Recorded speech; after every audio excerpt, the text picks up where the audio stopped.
This podcast is a member of the Place to Be Nation family. Visit us at placetobenation.com, the only place to be in your pop culture world.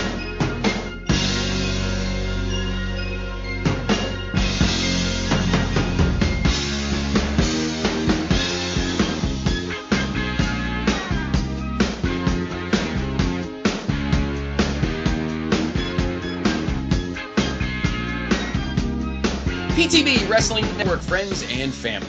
It's the plan, the Friends and Family Plan. Welcome to this week's episode of your home for everything current, up-to-date, modern-day pugilism without gloves, the Place to Be Nation's main event. I'm Scott Criscuolo. Sorry we're a week late, schedules and such. Life gets in the way. I wish we got paid for this. I wish I had won that $1 billion Powerball, and then I would pay everyone to be on shows, and then they would actually come. No, I'm kidding. Everybody comes. But we get a good show this week. A lot of pay-per-view stuff to talk about. A lot of news to talk about. Pretty much with almost all the promotions. Little AEW actually has the least to talk about, really. A lot of Impact. Well, it's Impact for now. A lot of WWE, particularly when it comes to pay-per-views and such. A lot of news came out about that this week. About next year in terms of plus, premium live events, plus. NWA with a pay-per-view this weekend, and lots of other stuff, and which I have not looked at yet, because I know one of the guys on our show tonight wants me to be legitimately surprised if I see who I want to see. The PWI 250 is out, of course, the women's equivalent of the PWI 500, which of course we went over with a couple months ago.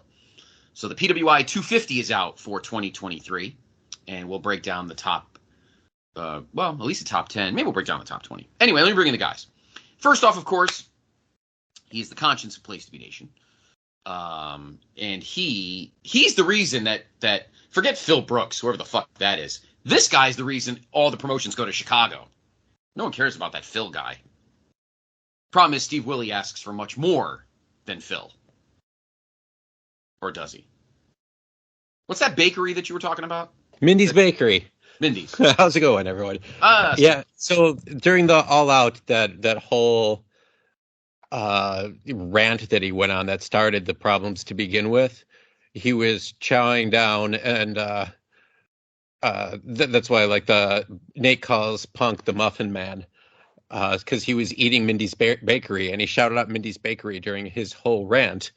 So today that we're taping, we tape on a Thursday and airs on a Friday. Mm-hmm. Punk happened to be on the Chicago sports radio show I listened to while I'm at work, and it's a like an actual intelligent radio show, and they had Punk on. And part of the reason was one of the third member of the crew who does she's like the Bull sideline reporter and did some play-by-play during the season opener. She did the shootout for the celebrity shootout that, like a hockey game, they'll let the celebrities or the fans try to get a goal in a tiny little hole. And Punk happened to be there because he's a season ticket holder. He's a huge huge hockey guy. And so they were talking to him, and they're like, well, they started talking about unions and wrestling, and there wasn't anything contentious in it. I mean, they're not really wrestling fans, but one has been a long-term wrestling fan. And they're like, well, what are you doing on your birthday? And he said, well, basically, we're going to watch horror movies, me and my wife, because, Larry tore his ACL, so he's kind of laid up. But they just went out in the morning and went to Mindy's Bakery. And I luckily am in the office that only has 5 people. Usually I'm in an office that has about 50. But today I'm in a smaller one, and I died. I laughed so hard, tears came to my eyes because of the Muffin Man Mindy's Bakery reference from All Out. And it was Chicago, so people knew where it was. He was giving the address. That's how deep it was going. But yeah, Mindy's Bakery. There's a couple of them. If you want to have fun, go look up Mindy's Bakery Chicago on Yelp and see all the CM Punk references after All Out. Mindy's Bakery. Is your face spray painted on the door? No, I've never been there, but I feel like I have to. I think so. This guy's face is spray painted everywhere because he's amazing. He does not believe in load management because he shows up for all 48 minutes, baby, every time I need him. He's back. I think it's the first time he's done back-to-back episodes of Main Event since Chris Paul was on his second team in the NBA and not his 72nd team in the NBA. Hi, Boogie. Andrew Riche. Hey, how's it going? Yeah, Chris Paul. Yeah, that was his second team. That was his second team after he left behind my team. Yes. It comes full circle. I think by the end of it all, he'll be back with us, but he'll be 42 years old. We'll see. But no, I'm flashing in and doing spot duty. I'm the one who kind of has to carry the table while you and Steve do the really awesome spot. I mean, listen, someone's got to be the Buddy Roberts of the Freebirds, okay? Oh, you at least you still have your throat. You're not smoking 14 packs of Luckies. Anyway, guys. Man, rest in peace, Buddy Roberts. I just thought about that. Yeah. Michael Hayes, the only Freebird left. I think Iceman King Parsons. How? Too. How Yeah, is I know. he the one? How is Keith Richards still alive? How is Jake Roberts still alive? How is Ric Flair still alive? I just saw him on fucking Dynamite. If he's in a tag team match with the other guy, they may both not live. But no, who knows? Gentlemen, we got a busy week. We got a lot to talk about. I mentioned it earlier, but guess what? I usually traffic cop the show. I've been doing it, for 10. God, it'll be 10 years in February. The show will be 10 years old. Jesus. I know, right? My God. And I have no gray hair on my head. It's all on my beard. Yeah. But My sideburns don't count as my hair, people. It's part of my beard. it's like that episode of The Simpsons. So we have a lot of topics. So I'm going to let my close personal friend of the world, Mr. Steve Aloysius Willie, to kind of steer the ship tonight. So I will talk because you're not going to get me to stop talking. But I'm going to let you go and give us the order tonight, Steve. What would you like to step up to the plate with first? Well, I think the one thing I'd like to talk about off the top is Impact Wrestling? Question mark? For now? Yes.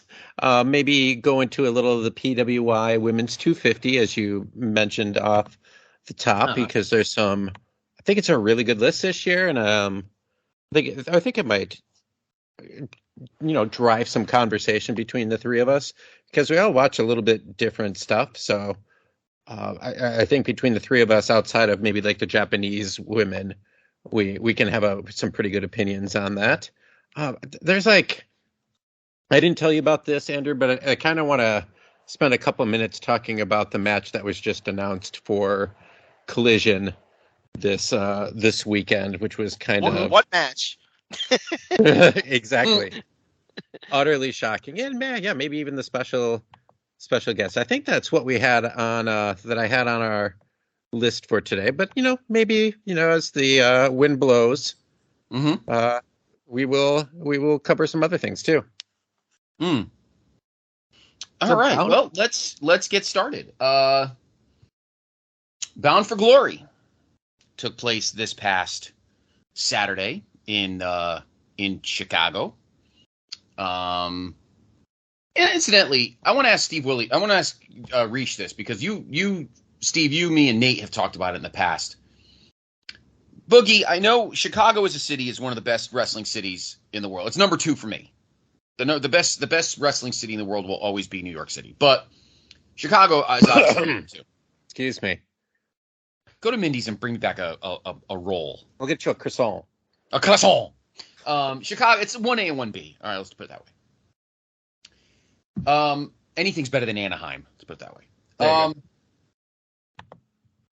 Do you think it's just because of Phil, Boogie, that all these shows in the last year have been in Chicago? And that includes coming up. Impact was in Chicago. Of course, All Out was in Chicago, like it always is. And lest we forget, coming up Thanksgiving weekend, Survivor Series will be in Chicago. Is it just because they're a great crowd, or is it because of Phil?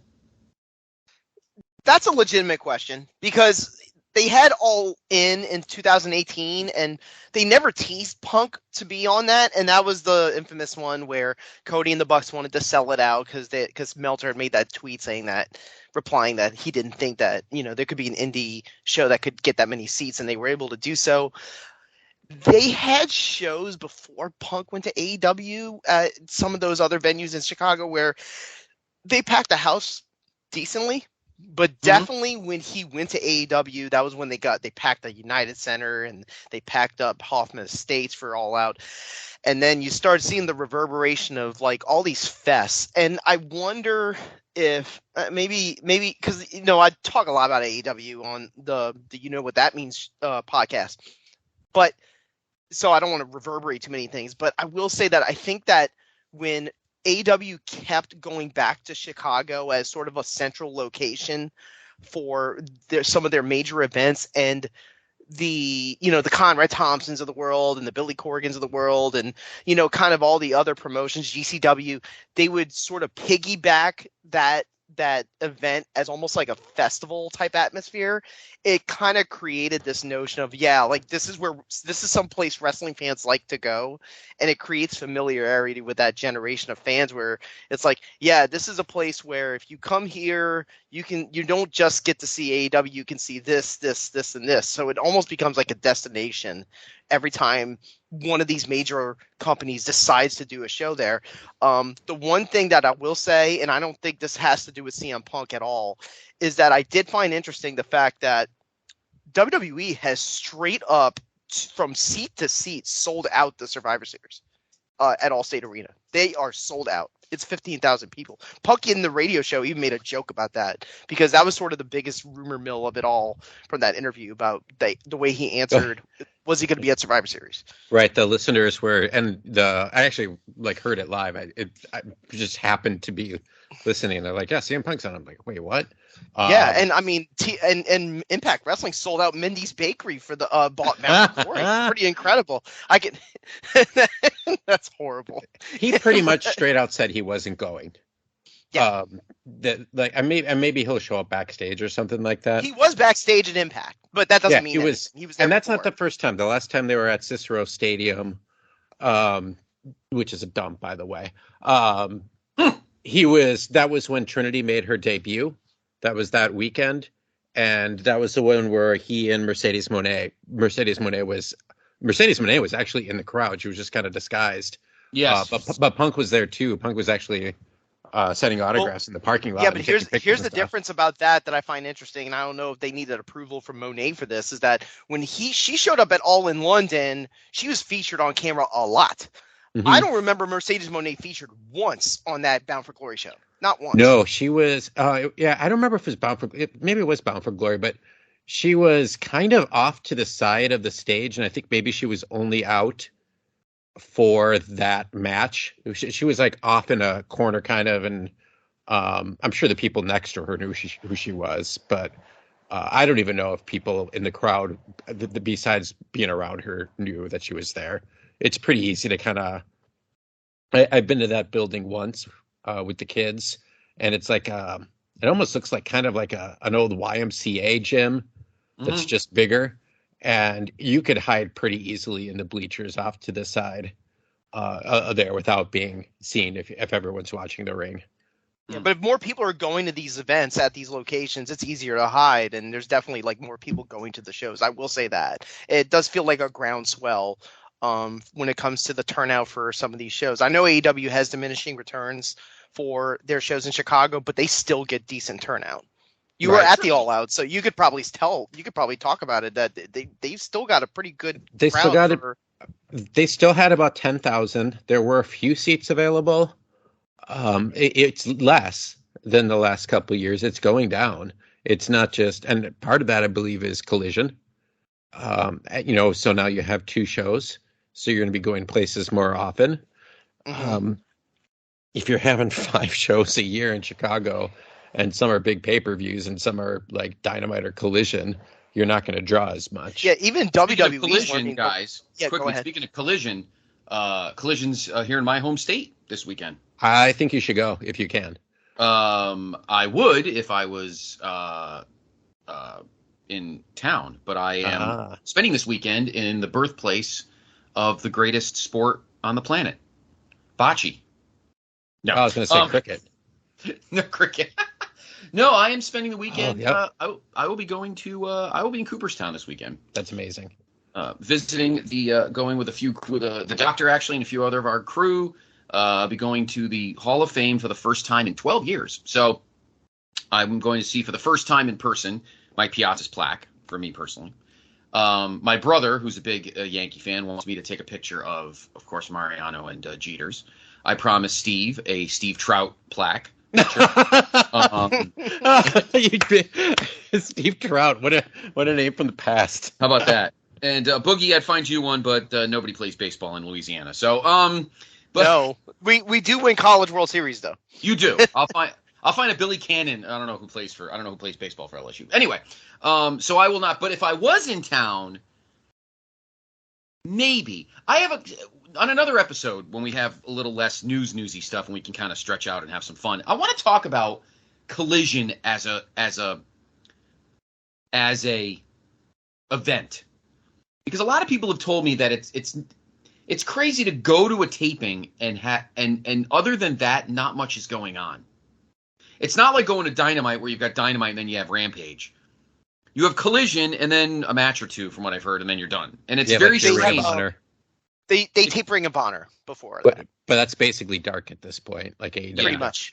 Yeah. So, but we'll talk about that another day. But yes, if I was in my hometown this week, my home state this weekend, I might have gone. It probably wasn't expensive. I'm not a big fan of Mohegan Sun Arena for much. I've been there for SmackDown. I've been there for concerts, and I've been there for the Connecticut Sun. The acoustics are fucking crap. So for music, it's garbage. So we'll see. But anyway, you guys were talking about Collision and sites and stuff. I don't know. It was just a question I wanted to ask you, Riche, because Steve and Nate and I have talked about it ad nauseum for numerous episodes. Yeah, and the only thing I'll finish off with is that I think even WWE's learning the lesson, because granted, the places they're going to are out of the country, okay? Right. But they just announced, well, one was actually officially announced that they're going to do a pay-per-view in Berlin, Germany, and there's a lot of talk that they're probably going to do one in France, which is I have an update on that. That was actually my next news story, Boogie. I'm glad you segued that, because I have an update on that. So I heard it is, because I got an interesting thing about the WWE and the sites, because before I mention this, let's think back. Now, last year WrestleMania was in LA, and then this past year, or let me say that again. Earlier this year, WrestleMania was in LA at SoFi, and SummerSlam, where Steve and I were at, was in Detroit. The 3 pay-per-views in between, you had Backlash, which was in Puerto Rico. You had whichever one was it Super Showdown? One of the first Saudi show. I don't remember which one. Super Showdown, whatever the fuck it's called, because Crown Jewel is next weekend. Yes. And then Money in the Bank was in London. Mm-hmm. And then we had SummerSlam in Detroit. So fast forward to 2024, you've got the Royal Rumble, which is in Tampa. Which is a foreign country, yes. Which is a foreign. Well, if you're a Tampa Bay Rays fan and you walk into the Trop, you do feel like you're in another country that's bombed out, that's been destroyed because it's empty. I mean, I thought the Thunderdome was in Australia. You've seen Mad Max, right?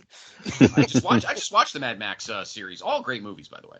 Yeah, they actually have a new one coming out soon. Yeah. Yes, they are. They're doing a prequel, I think. Right. I think it's a prequel of the. Yeah. What's her face? It's Charlize Theron character. It's about Furiosa, and it stars Anna Taylor-Joy. Yeah. So,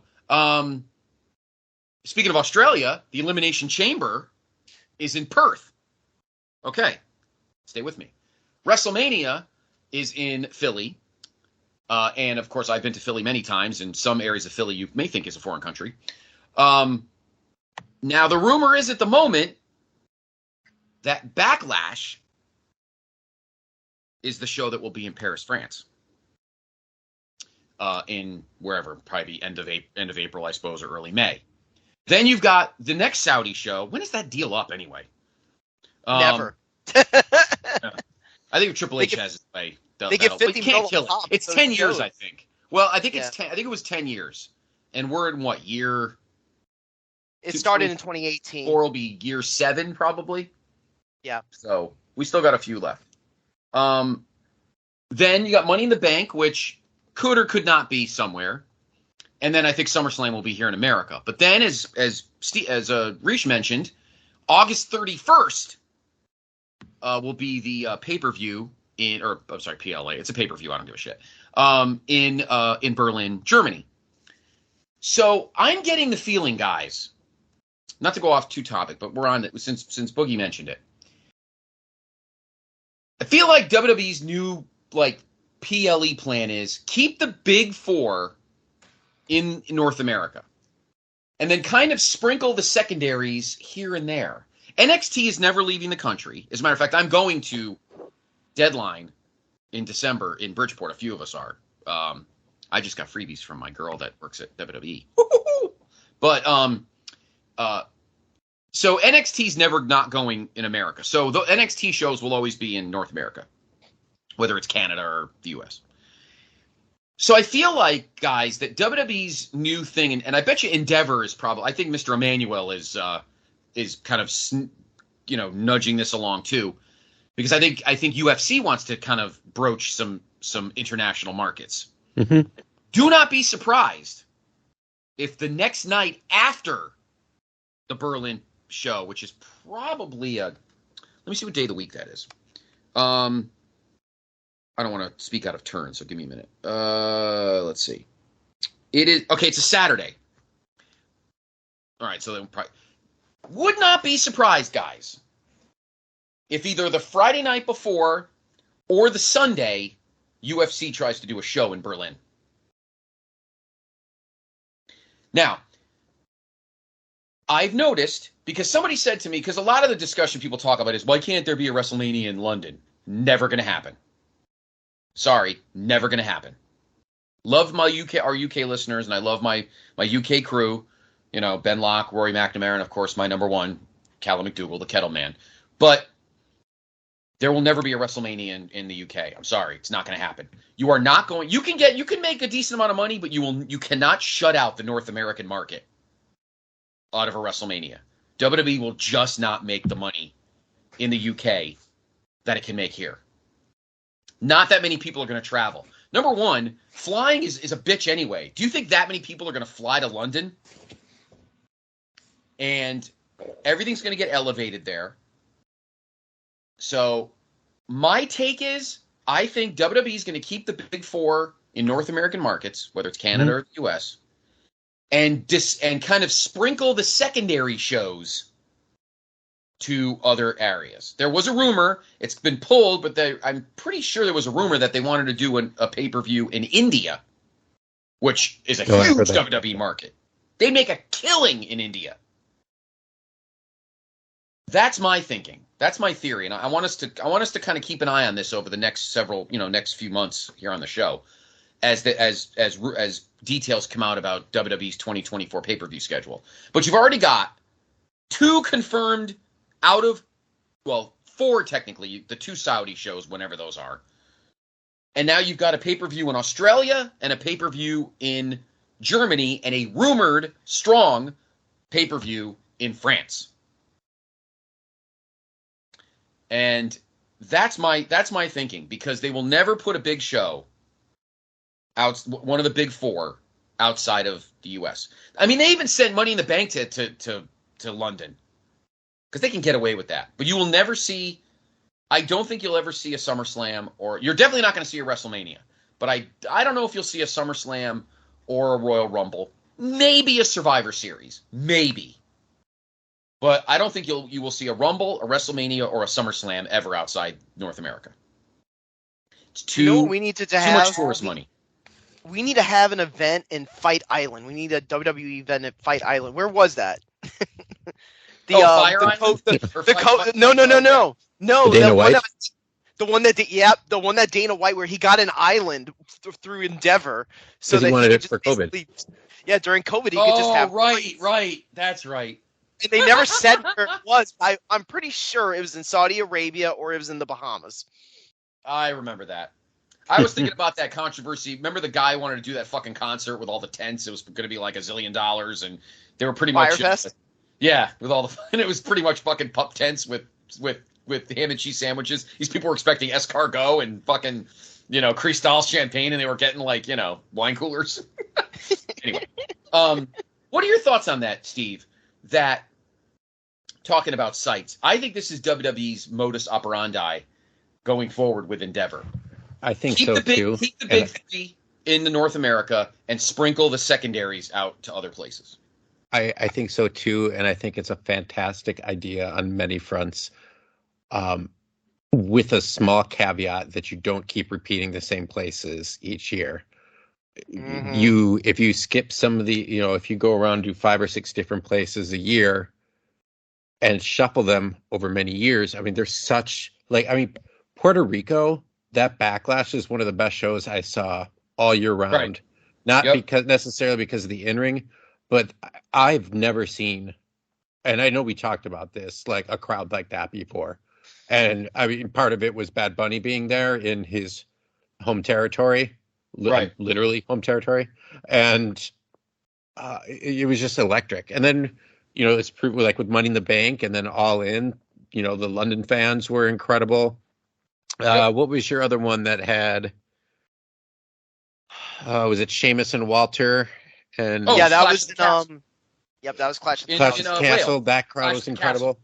Yeah. Yep. I think it's genius. I also think it does the opposite of what we were saying with AEW about using the same places a few times a year. You're not going to be in the same, LA is not going to be getting a major pay-per-view like either SummerSlam or WrestleMania every year. Then you can move it around. And when you're going and doing these big shows every 3 or 4 years at a location, as opposed to every year or every 2 years, you're building up the excitement amongst the locals, and then you'll probably have more travel too, because you can then get to more of the United States shows. And some people go around to a lot of the shows, but you can make it more appointment. Mm-hmm. Like kind of more the trips and make a big deal about it when it is in the States. I think it's fantastic, and it's been proven because the crowds are incredible and the attendance has been incredible. Yeah, so that's my thinking in terms of that. I think that more Latin America. I think it was Cultaholic. I think is what I saw today. Mentioned about the internal schedule, and that Backlash is rumored to be in Paris. Mm-hmm. I just can't see. I mean, listen, I think AEW doesn't have like a set thing right now. So having their WrestleMania, which is All in London, is perfectly fine because that's just they can get away with that kind of thing. They've already booked to go back there in 24. They already booked. So, and I don't think they should do All Out a week later. I think that was fucking dumb. So, we'll see if they do that again. But here's the other thing with AEW. AEW is not. I understand that AEW is trying to, but I just realized last night they were in Philly. Mm-hmm. But they weren't at the First Union Center or the Wells Fargo Center. They were at the Liacouras Center. They were playing. Their show was in the building Temple plays in. So, oh wow. So is the evidence there that maybe the attendance is starting to slip? Because WWE still goes to the big buildings, but why can't, if AEW is so, and listen, I'm not a hater. This is just a fact thing. I'm not making shit up. If AEW didn't have an attendance problem, then why aren't they at the Wells Fargo Center last night? No, because they have an attendance problem. It is dropping. There's no argument there. So I'll be part of the To Be Fair department. Okay. and that's all right. Try to cry the blues and make excuses for Anthony Khan, because if you're getting paid by a WWE lady, I got to get paid by an AEW guy. That is true. That's the biggest reveal of this podcast episode, that Scott gets paid off by a WWE. It's probably not, which really is funny. It's me, but because there's always been this funny discourse of like, oh, that Dave is paid by Tony, and this one, Sean Ross Sapp is paid by WWE. That's why he's got so many insiders. But no, is RVD still Willie the Worker? Like Brett Lauderdale. I mean, he's been selling weed for Rob Van Dam for years. Everybody knows that.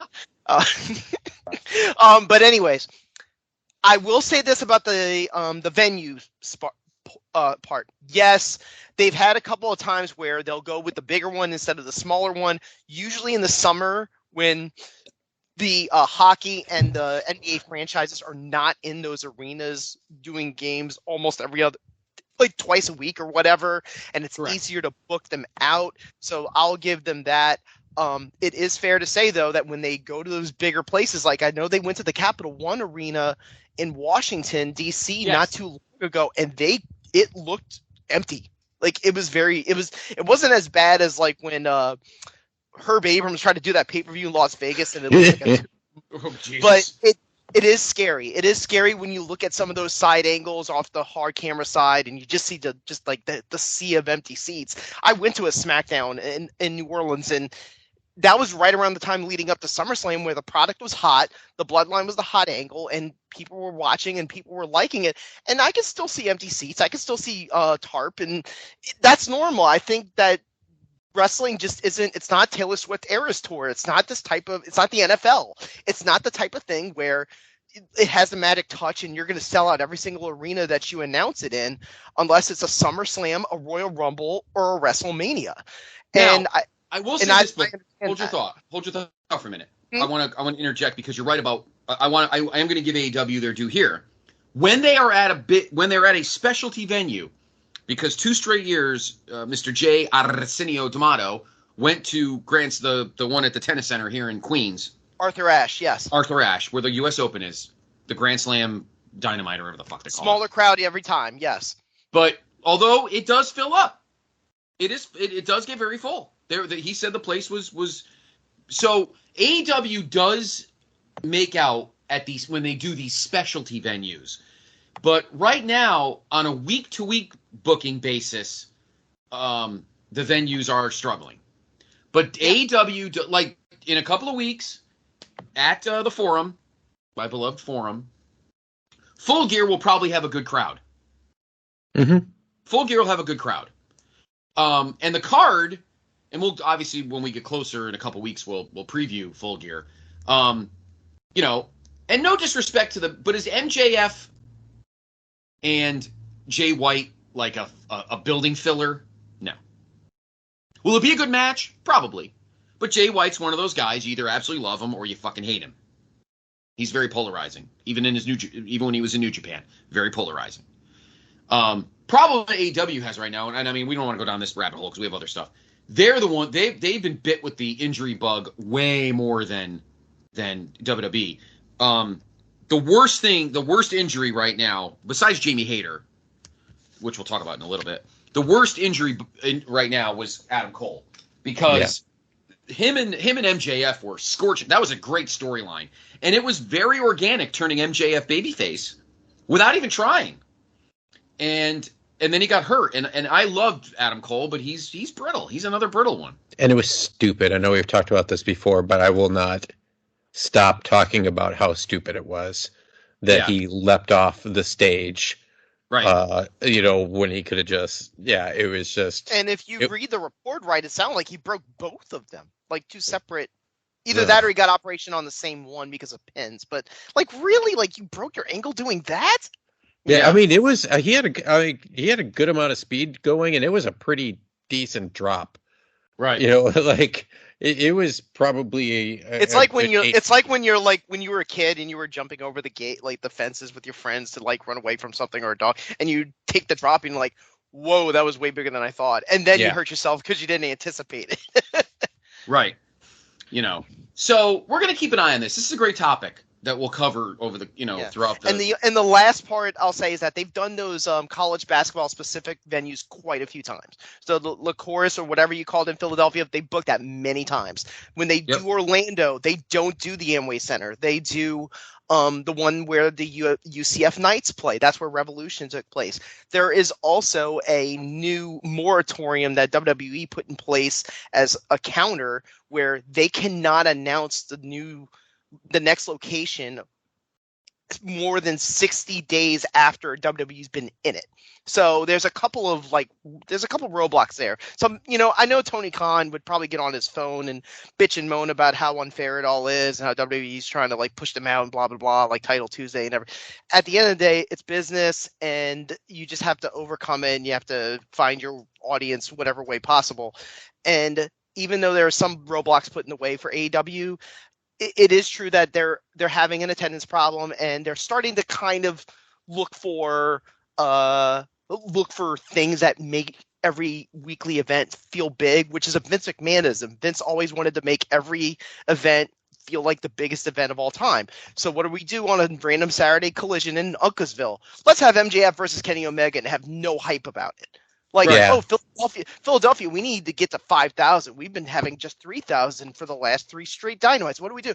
Let's have Kazuchika Okada in a tag match and not hype it at all. That stuff bothers me. Yeah, hype it on your least watch show your Battle of the Belts, which barely anybody watches. Goldberg, Hogan, Atlanta, Georgia Dome thing.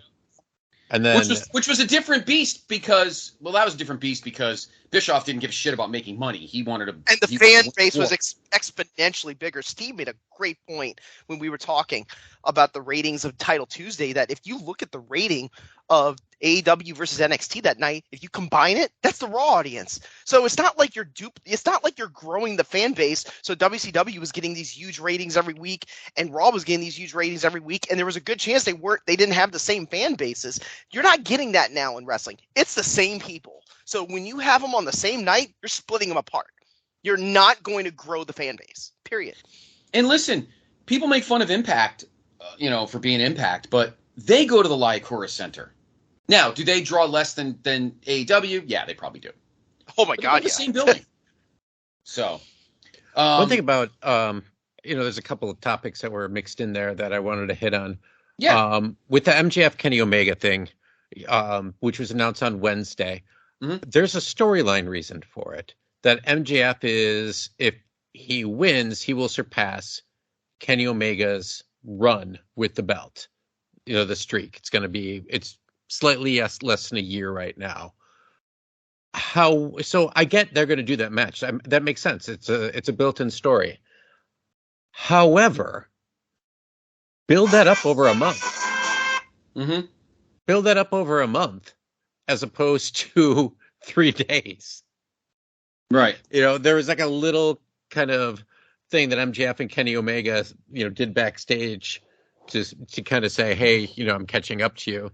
But then there was no match. No one thought a match was going to happen. So on Wednesday, hey, our next big show is in 3 days. Tune in, because MJF is going against Kenny Omega, which could easily be an all-out main event. And it's going to be on Collision, which will be watched by 500,000 people, depending on what the college football game is.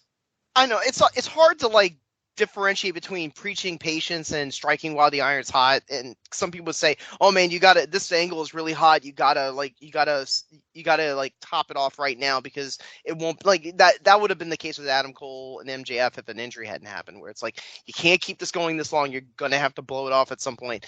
But with MJF and Kenny Omega, I do agree. This one feels a little carny, where it's okay, we just need something to really circle the wagons and sell some tickets for this show and have something to talk about because we're losing traction on social media. That's the one that really kind of gets on my nerves. Now, at the end of the day, we're getting great wrestling out of AEW, and the counter programming on WWE is what it is. We're gonna have a lot of time to talk about it on this episode, but three matches on SmackDown last week. I told True. I'll Andrew, give you a wild 3 stat, matches. though. I will give you a very wild stat. on NXT, they had on the first night of Halloween Havoc, because they split it up into 2, and the next one is coming up. They had 44 minutes bell to bell of women's wrestling on NXT. It's amazing. That's crazy. Like I would almost call that progressive, not flow. Like, actually, like, wow, I have never seen a show actually like emphasize their women's wrestling that much. And I know some people would say, yeah, well, are those wrestlers really good? Who fucking cares? Like, at least you're giving them a chance, you know? Yeah. And well, most of the men's, like, that was the main event, and a good crossover. And I'm starting to like this now. Like, this is another thing I love about Triple H. He lets, like, he doesn't care if, like, other promotion wrestlers show up and visit, because obviously Lyra Valkyra, is that how you pronounce her name? Is the new women's champion. It's been 48 hours, we could spoil it. Is the new women's champion. She beat Becky Lynch.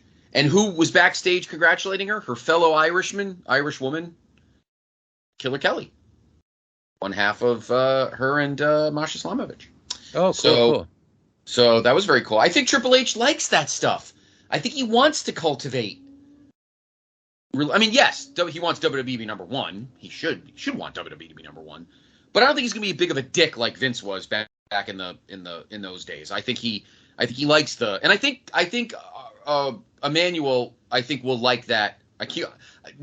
Just a side point, Boogie. I'm just going to say Emmanuel because it makes me want to say Rom, and then I hear Steve grit his teeth. So I'm trying to. I'm just saying Emmanuel.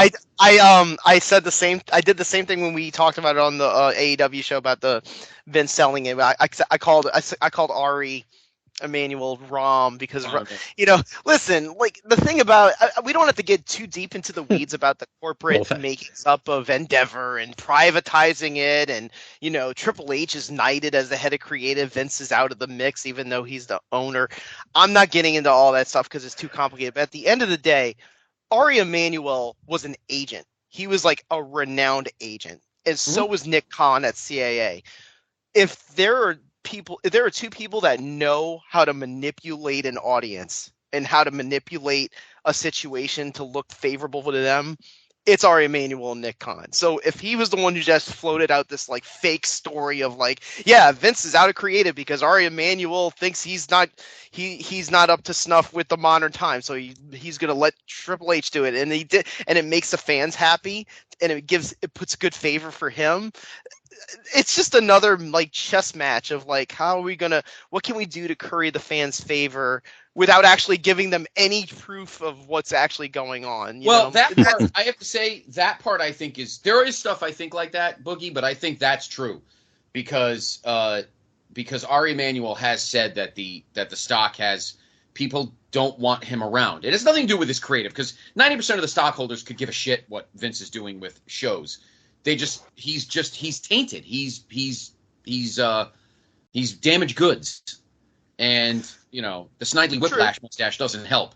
So being investigated by the federal government for for SEC violations is really, really, really bad. Yeah, of course. Paying off all these women. I mean, that's never going to go away, whether he likes it or not. But anyway, that's different. You're right. That's a rabbit hole. We could talk about that forever. We don't have to. It's not. It doesn't matter. We're a bunch. We're not in the know when it comes to the fiscals. But anyway, so Bound for Glory. Since we're talking about yes. The one that's I actually like it because I like this kind of free flow conversation. I enjoy it a lot. Here's our surprise guest on the podcast, the narrator of TNA, who just got rehired. Yes. I was very happy to see Mike Tenay go into the Hall of Fame, and Mrs. Kazarian going into the Hall. I was surprised about that one, to be honest, but I'm fine with it. She is a lifetime knockout, though, Steve. I mean, she's like one of the. She's like an OG knockout. She is an OG, and I loved her. She was. I always thought she was hot. Formerly with your buddy Phil. Yeah, and also it's a good reason to nominate three things in one. Mm-hmm. Right. And Mike Tenay did a nice. I heard he did a nice. They did a nice. No, I'm not talking about Mike Tenay and Don West. I'm talking about Tracy Brooks. I know, but Don West was also an OG, and it was sad. It's sad. It And that could have been done earlier. Yeah, I did buy 1 or 2 brown bag specials. I'm not gonna lie. I got a terrible Jeff Hardy T-shirt and an even uglier Kevin Nash doll, but I did do a brown bag special. I did get some good DVDs out of that though. So obviously some of the big stuff that happened before they went to the UK, which is where they are this weekend. Because if you're listening to this Friday, when it drops, Turning Point is tonight. It's not live on the Plus. It'll be a P Plus special, I think, in a month or 3 weeks. That makes sense because they want to do the TV tapings right first. Yeah, so I think Turning Point won't drop on Impact Plus for like 3 weeks or something. Anyway, obviously some of the big stuff. Alex Shelley retained the TNA, listen to me. I already did it. The Impact Wrestling World Championship. He defeated Josh Alexander, which stunned me. I'm not going to lie. Stunned me. I'm happy because on this show, I called Alex Shelley was going to eventually become the World Heavyweight Champion. You did? When Nate laughed at me. And guess who's laughing now? This guy! Trinity defeated Mickie James. I love Trinity to death. It's a pretty good match. It was less of a scumbag husband, but I love Trinity. But let's talk about this match. Mike Speedball Bailey, who I had the honor of seeing live against Alex Shelley a year ago in Dallas. That match was fucking amazing. Just want to let you know. I wish you were there, Steve. You would have loved it. The match was amazing. Taking on probably the biggest free agent in 2024, Will Ospreay. And there is no argument possible against him not being Wrestler of the Year with the amount. So PWI 500 2024, will Will Ospreay be number 1? I don't see how he's not. Because it's PWI, maybe not, but the matches that he has had this year with Bailey here, Zack Sabre a week ago. I haven't seen that one yet. It's not up. That was New Japan, right? Yeah. It was New Japan, but in England, so it's not up yet. There's a 5-star match with Yota Tsuji, who's basically a rookie. He had a match with Shingo during Rev Pro. Like, these are all matches that are 8.5 to 10. Naito versus Ospreay during the G1, which right now is my front runner for match of the year for me personally. So you had the couple matches in G1. Right. You had the 2 Omega matches, not just one. You had the one at Wrestle Kingdom. Yep. Yeah. I know we never got to talk about it because I wasn't here for that discussion. I thought the Forbidden Door match that Kenny and Will had was the best one-on-one match in AEW history. Amazing. Mm-hmm. Yeah. Totally amazing. Who did he wrestle the next night? The night last Sunday, Steve? Josh Alexander. Right. We haven't seen that. No, we haven't seen that yet, but that's probably ridiculous. Yeah, Ospreay said it was amazing. And it was more not talking himself up, talking Josh Alexander up. Right. Overall, the show seemed pretty solid. The next pay-per-view is not Turning Point. There's probably one more before the end of the year. I don't know what, but Impact, they kind of go point by point. But the big thing I want to talk about was the big announcement at the end. I am thrilled with this news. I'm probably one of like 8 people, but I don't understand. No, you turned me around on it. Because I know you were very, you were. I was just kind of like, when I said it to you gave me that very un-Steve Willie like wrestling snob douche, and I'm like, Steve, are you drunk? No, it was more like this isn't going to move the needle at all. Like, I wouldn't like, oh, this is a horrible idea, but it's just like, really, like, is this going to do anything at all? Right. The big announcement by Scott D'Amore at the end of the show, as of January 13th, which is the first big show of 2024, Hard to Kill, Impact Wrestling is going back to TNA. And maybe I've decided to just stop being a miserable bastard. I know that's entertaining to most listeners, but I am thrilled with this. I am thrilled. Good for them. I hated the fact that the promotion and the main and their show, their big show, were the same name. I don't know. That bothered me. That's like saying it's not called WWE, the promotion's called Raw, and the show's called Raw. Like that's, I just think that's stupid. So my question is, and this is not you guys. I'm not saying that. I know, Steve, you were half kidding, but and Boogie, I'm sure I'm looking forward to your opinion. Why are people being such dicks about it? I'm just going to be blunt. What the fuck is everybody's problem? Why is everybody so angry or so like fucking snotty about it? Who cares?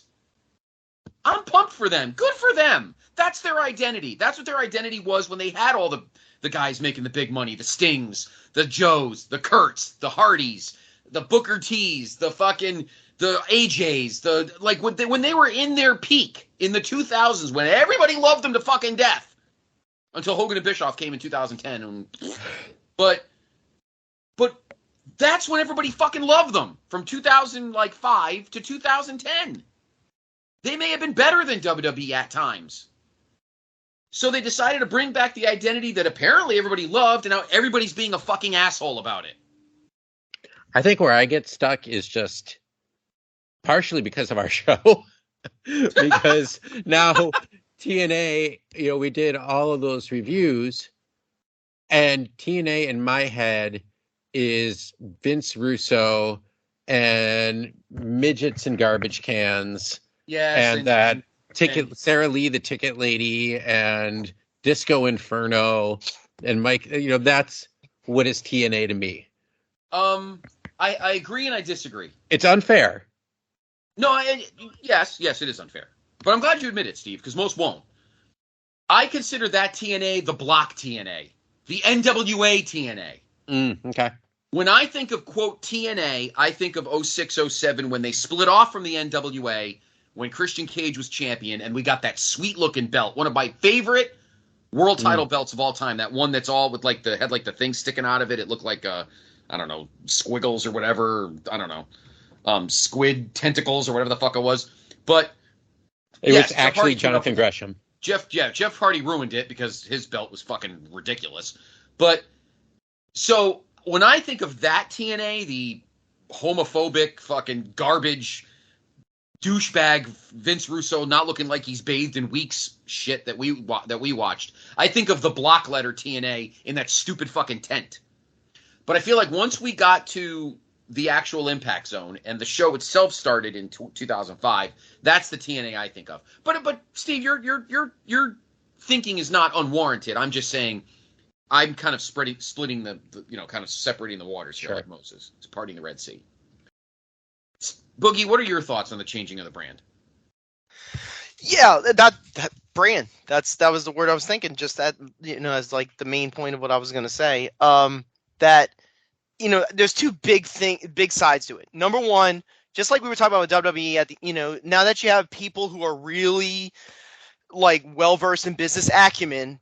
Okay, you have to diversify your portfolio. So let's do different strategies to try to make sure that we can stay popular, we don't retread the same places too many times, and we can create new characters and such, and then we can put money behind it in order to maximize profits. And that's what businesses do. And when you have new corporate overlords, they're just going to go with the business strategies that work. The business strategy that the owners, I don't even know what I guess you could call. I guess Anthem is still the owner of Impact Wrestling / TNA. Correct. Yes. Yeah, I guess the idea here is brand recognition, and being able to profit off of your library. And and the other side of it, which has more to do with like the wrestling fan base and, the sort of the stereotyping of what TNA represented. Like, Steven, it's hard. Let's be honest. It's hard for all of us to escape that when we really wanted something good, when we felt like WWE was going on the downturn after they bought WCW and they had no competition. We wanted TNA to be what AEW is, and it wasn't. Let's be real. And some people felt really jaded. They felt like a lot of opportunities were missed for more than a decade. Right. But the truth is, you can. It's okay to run away from your mistakes. You can't run away from your past. And the thing with TNA, it's there. It's there. It's the same thing with Tony Khan that I absolutely hate about what they've done with Ring of Honor. Like it's like they run away from what Ring of Honor was by trying to make something different out of Ring of Honor and turning it into a totally unrecognizable brand. No, you should have just left it alone and kept in this one pocket on the shelf, and you can just promote it as historical background, if just the same way WWE does with all their tape libraries. With TNA, it's unique because there's a lot of things that you still see on the Impact roster. Granted, there's a lot of older names, but there are people there that were with TNA from like 2004 and 2005. Like, there's a legacy there. So you don't have to run away from it. Now, can you omit the bad parts? Yes. But I don't think it's the worst. I don't think it's a bad idea at all. And you could see by the hits on YouTube and Twitter that it got a lot of traction. It was probably the most popular thing from that Bound for Glory thing in a show that had Will Ospreay versus Speedball Mike Bailey. Mm-hmm. So it did the trick from a marketing standpoint. To finish my point, it did the trick. So I salute them for that. They've got my, it's like the Leo DiCaprio meme. Now you have my attention, and people will be paying attention to Hard to Kill, which I think is in Las Vegas. So maybe they'll have different residencies. I went to an Impact show in 22, and what they like to do is they just kind of like barnstorm the same area for like a weekend or two, and then they just kind of jump to the next place. And they have a headquarters in Memphis, but they also like to go to Canada, and they do well in the UK when like they are right now. So they have their spots where they do well, but they know their lane. And they stay in their lane. They don't try to overreach the way Dixie Carter tried to. So, and like to finish this whole meandering TED talk, they are going to do better as a company by having TNA associated with it, because they're going to be able to promote their TNA stuff more for people to get their streaming services and to watch their stuff and be able to slap a logo on it.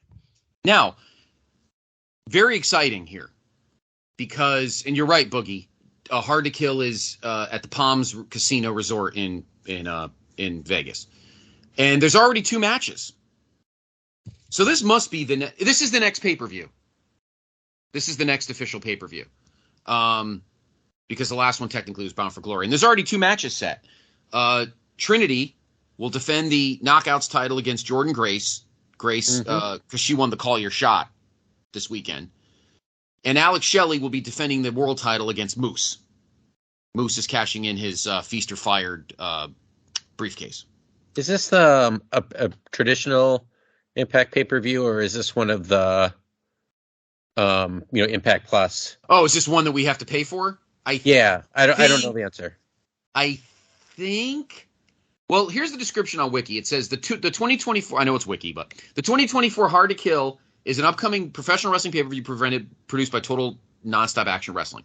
It will take place on January 13th, 2024 at the Palms Casino Resort in Paradise, Nevada, and will be the 5th event on Hard to Kill. This will also be the first non-one-night-only pay-per-view, they keep saying pay-per-view, under the original Total Nonstop Action brand since Bound for Glory in 2016, as the company rebranded as Impact Wrestling in 2017.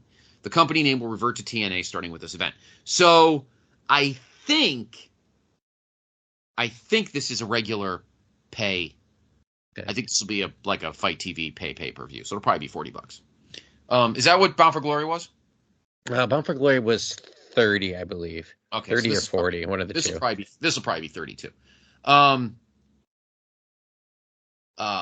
So probably. Now, I think it's smart. Obviously, Turning Point is something else. That will be Impact Plus. Yeah, it will be a turning point in the company.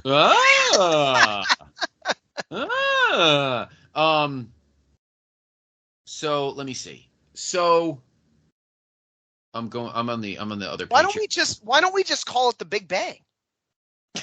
That'd be awesome. So Turning Point. It will be an Impact Plus exclusive. It says October 27th, but it's going to air sometime down the line.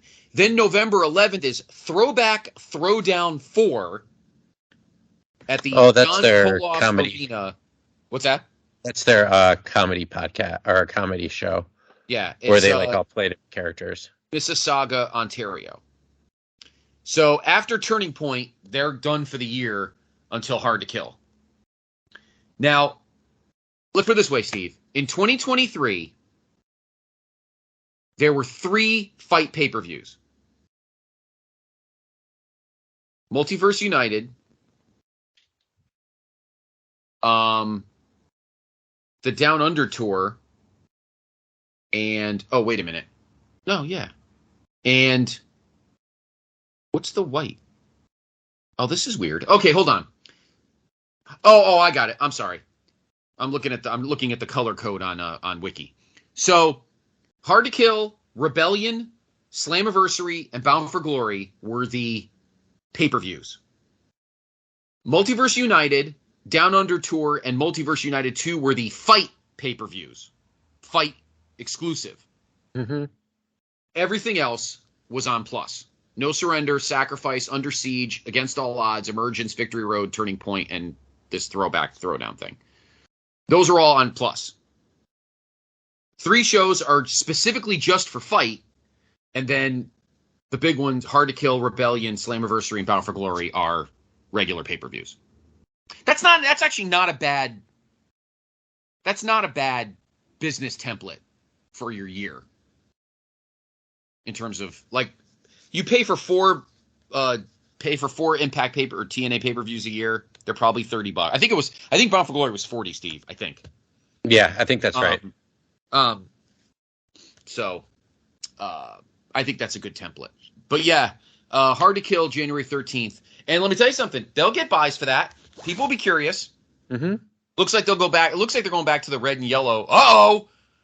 Red and yellow TNA. Oh, Who's the new boss? No. Brother? No. Yeah, they already squashed one. No six-sided ring. Yeah. They already squashed that. It's just unsafe. Honestly, and from what I've heard, it's got nothing to do with the look or the goofiness or whatever. A lot of the guys back in those days said it hurt. It was very unsafe. The rings were the ropes were too tight. The ropes were too tight. You couldn't do a lot of moves because there wasn't enough room to kind of rev yourself up. Mm-hmm. And the canvas was a lot harder. It was like wrestling in a phone booth. So it has nothing to do with the gimmick of 6 sides being stupid. It has to do with the fact that it hurt. Yeah. So, I'll also be real about this. So a lot of people always crap on the Impact Zone, like, oh man, Sting, he was like doing promos in Universal Studios for years. So AEW is a far cry from that, and such and such.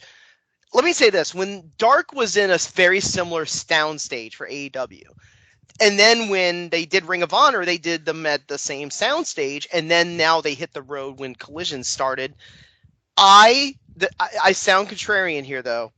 I liked it when it was in those smaller venues that were specific. When NXT does their stuff at Full Sail, now granted, they have WWE's budget behind them. They can make it look really pretty. They got lights and they got incredible stuff from a set decoration standpoint for the NXT shows, even though the wrestling is always can be really, really silly and stupid. But I even read a report that Billy Corgan was trying to get a massive improvement on his production scale for his NWA shows. So if TNA wants to kind of up the ante and go back to a soundstage environment and have a quote Impact Zone, I would be fine with it. If everything old is new again, that's cool to me. I watch NWA every week, Boogie, as you know. And he's in therapy. And since, I'm getting a little bit fucking tired of the NWA. Well, no. That hate's different, but that's another rant that I'll get. I'll make Dr. G have to listen to that this weekend on our preview special. But the power, and guess what? He did sign a TV deal, so Billy got what he wanted. Everybody wants to hate his fucking guts, but he got what he wanted. And there's things about Billy that I don't like, but he's getting a TV deal. But the power dynamic is much better now since post NWA 75. The shows do look better. The graphics are better. It's definitely a better looking show. And listen, perception is everything. Mm-hmm. So, and WWE doesn't have to play by the kind of fiscal rules that the rest of us, like I'm a promoter, like the rest of these promotions do. It doesn't matter whether NXT is in Full Sail, Boogie, because they're billionaires. They don't have to make money at Full Sail. They don't have to fucking worry about ticket sales at Full Sail. They don't have to care. It's WWE. Yeah, it's ironic. It's ironic too, because I've been to a WWE event recently. It looked incredible. I've been to an Impact Wrestling show. And in my opinion, back then, that was a year and a half ago, they definitely needed improvement on the production side. I would have to assume they're going to do so by having a little bit bump in revenue with some new interest in the TNA rebrand. AEW is the one I've never been to. Now, you said you have, and Steve has. I think that their production value on television and pay-per-view looks great, but I don't know what the live experience is. Live experience is very Steve's good. been to more than me. Yeah. Steve's been to pay-per-view. The only thing I've been to is I went to last year, 2022. I went to a Dynamite Rampage taping up here in Bridgeport. It was a couple weeks before Dallas weekend. And it's a long night. Rampage, here's the problem. Dynamite is great. If you have a good Dynamite, it's a great show. The problem is they wait, they stall and they kill time, and by the time they start taping Rampage, it's like 11:15. Yeah. And you're fucking cooked. And you're like, well, I'll watch this Friday, and you leave. Yeah, that's a fair thing to say. That's the problem. Now, Steve's been to pay-per-views, so that's different. I just went a month and a half ago. Me, Dr. G, Mr. D'Amato, and Mr. Grunberg went to Victory Road. It was right up the road, in Manchester. I thought the atmosphere was fucking great. Now, I know people that went the next night to the 1000 taping, and were there empty seats at Victory Road? Yes. Good show. I love Josh. I thought Josh, I don't know. I know some people aren't the biggest Steve Macklin fans, but I thought him and Josh Alexander had a great match. The main event was really good. They were hitting the shit out of each other. I just like meat slapping. I like guys playing, going a little snug, like Taker, Now, the next night, I know a couple of my friends, these wonderful ladies, went to the Impact taping, the 1000, and people said the place was that, and people who went to both said that the Impact 1000 had more energy. And I get it. Anniversary, big moment. If they weren't going to switch to TNA that night, this is a good time to do it. I've been to TNA in the past. Or Impact in the past. And it's a good setting. It's all about the layout of the building, in my opinion. Now, Steve, you said Hoffman Estates is a piece of shit. Can you put lipstick on a pig in that place? Maybe. There's just nothing around there. Right. And it's just dull. Right. It's a G League stadium. It's where my high school, my alma mater graduates now. Oh. There might be, a monster truck. I don't even know what else is there. I really, really liked, and I know why they do it, because sometimes it's hard. People have a hard time getting to the city.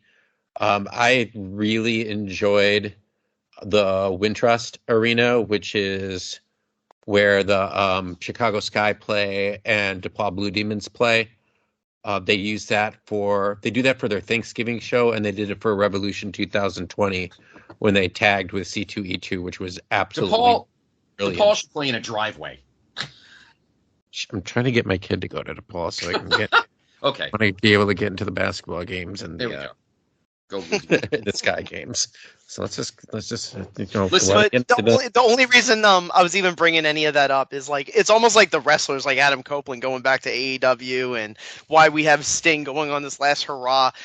It's about the thrill of the crowd and going to an event that always feels special. Now, is any of this in comparison to I can't speak to the 80s and attending those events because I was too young to be able to attend those. But when you were in the 90s and I was going to Nitros and Raws, that atmosphere it's not compare. And I'm not trying to sound like an old man yelling at a cloud. It does not compare to today. today's wrestling atmosphere, as loud and as vicarious and as production heavy as it will not match the energy of when you had all of those people going to Nitro and ECW having these rabid fans. It just won't be that. Well, let me say this, Boogie. I'm glad you brought this. This is actually interesting, and then we'll get to our last topic. But let me give you, from somebody who did go to shows in the 80s, okay? The difference between, and you're not wrong. I'm not saying you're not wrong, but let me give you a little background. But 90s is number one. If we're doing a countdown, 90s is number one, 80s is number two, today is number three. Here's the, I don't want to, I love you too much, but here's the caveat to why you really can't rank them. Well, you could rank the 90s and now. The 80s were different because the Federation era, and this goes for Crockett, probably AWA, any of those promotions, the demo was different. There were more families. There were older people. A lot of kids. I mean, kids in their early teens and not toddlers, but yeah, it's like the last episode of MASH. Nobody cares what the demo for the last episode of MASH was. 113 million fucking people watched. Exactly. Yeah, exactly. Well, I mean, I went to Superstars tapings at the New Haven Coliseum. I went to house show. When Hulk Hogan was coming out, the place fucking exploded. Okay, now most of the Attitude Era was douchebag 20-somethings like Steve and I. Mm-hmm. Who were fucking wearing boots, looking like we were in fucking Sublime, like a bunch of assholes. So, of course, the crowds were hyped up because we were all fucking shit-faced, horny as fuck, like Woodstock '99 without the criminal element. And so, yeah, and that's subjectivity. Like, you're in that moment saying it will never get better than this. And there was probably a point at All Out 2021 when Bryan Danielson and Adam Cole show up back to back, and you just saw CM Punk wrestle his first match in 8 years, and you're like, oh my God, it'll never get better than this. Exactly. So you're always trying to capture that lightning, Exactly. I mean, 80s, yes, wrestling in the 80s was very different because there were more parents, there were more younger kids. There were more grandmas who thought it was real. Yeah, there were more drunk people jumping in the ring when the AWA came to town. Wanting to slap fucking Arn Anderson in the face and everything like that. It's crazy. You watch all these. I mean, you look at the crowds like in World. I mean, I watch. I mean, World Class is just World Class up until probably mid '86 was really good. After that, it's all shit. I'm watching '88 right now, and it's incomprehensible garbage. I was just interested in the idea that because y'all still are on the ground watching the shows in person, that does it still hit different the way it did when it was really great in your eyes? That I know sometimes if you go to a collision, it feels long. It doesn't feel like you're watching something special. Like when I went to Impact in 22 and it was a no surrender show, it didn't feel special. I felt like I was in a really well-attended book reading. But wow. when it maybe because their city sucks at wrestling, but it's but it's like the difference between going on like a high school football game, which has its cool little moments there and its special feel, and then going to an LSU football game where it's like, okay, this is different. I feel like I'm in a church, And sometimes I wonder where fans feel that way now when it comes to wrestling events, and I don't think it's weekly episodic television for AEW anymore. It's the pay-per-views. With WWE, it's hard to say, because they are selling out a lot of their venues, and I don't think it's all about the how hot the bloodline is and this and the Judgment Day. I don't think it has anything to do with it. I wonder if it's just like this. I saw this really interesting piece that was screenshotted by Brandon Thurston, who y'all know, about how ticket prices are greatly inflated for the same acts as 10 or 20 years ago, simply because people will pay more money to have fun. If that makes sense. Yeah, post-COVID, for sure. And I think they had a name for it. It was called Funflation. Nice. The other part of it, too, though, is with some of these, and all of these places, I'm like concerts, too, as they raise the prices up super high off the beginning, and you get your people who are the really hardcore fans, they do this for concerts, too, who will throw down $1,000 to sit up front. But then what happens is those upper deck seats don't sell. Right. And so they did this for Mania where they had a buy one, Hence get the three tarp free seats, sale. yes. Towards the end, they did this for like AEW just past week. They were in Texas and they announced Mystico, the former Sin Cara, against Rocky Romero, and which is a huge feud in Mexico. Rocky Romero's been doing a lot of great stuff down there. And they moved like 2,000 tickets after they announced that. But they also had ticket sales going on. And they've been doing a lot more of that now, like as you get closer and they're like, oh shit, we have a lot of seats available. They'll do buy one, get one free. Like I said, at Mania this year, they did buy one, get three free, which is 75% off a face. Because Scott, they wanted to fill it. And I'm sure they did that at All In too. I'm sure it was, similar towards the end, getting those like 7th level seats filled. It's just what they kind of do now. I don't even remember what my point was for this, to be honest.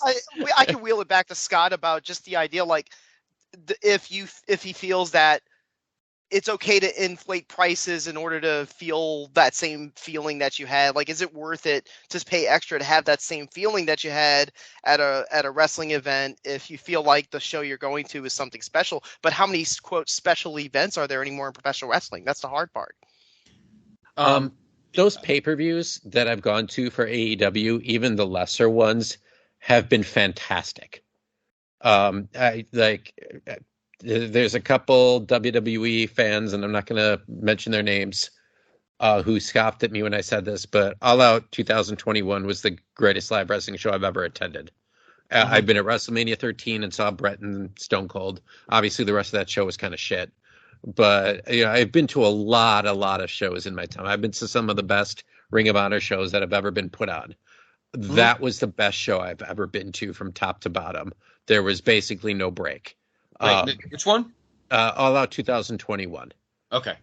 I had a piece so bad, Scott, that I ran out right after the Lucha Brothers beat the Young Bucks in the huge cage match, and I ended up missing like them bringing their kids dressed up in like their outfits and stuff and celebrating the ring, because I thought this might be the only chance I have to go to the bathroom this entire show. Like it was the Punk comeback match. It was just top to bottom. It was unbelievable. There was that Paul White QT Marshall match. I know. That was that 21? Yes. Or was that earlier? No, that was that one. Oh, I mean, that's my 5-star match. All right. First off, but I want to confirm, while Boogie's sitting here talking about boring shows, you were not in New Orleans, okay? You were in West Wego, wherever the fuck backwoods that is. That's the Hilario Center where the Hornets used to practice. Okay. So why don't we preface that, sir, while you're talking about book reading? Seriously. No. I haven't been to a Raw or a SmackDown since the night the network launched. I can't even remember the last Raw. And I fell asleep during that show. I fall asleep watching Raw on television. The last Raw that I was at live was the Raw the night after SummerSlam 2017 in Brooklyn. Yeah. SmackDown. I know that's last SmackDown I was at. I couldn't even tell you last SmackDown. Steve, I know Steve talked about that. They had a really weird scenario where there was only 3 actual matches on the card for the SmackDown that just happened this past Friday, which is like, that's inexcusable. You can't have that many segments on a 2-hour show. But 2 hours is just right.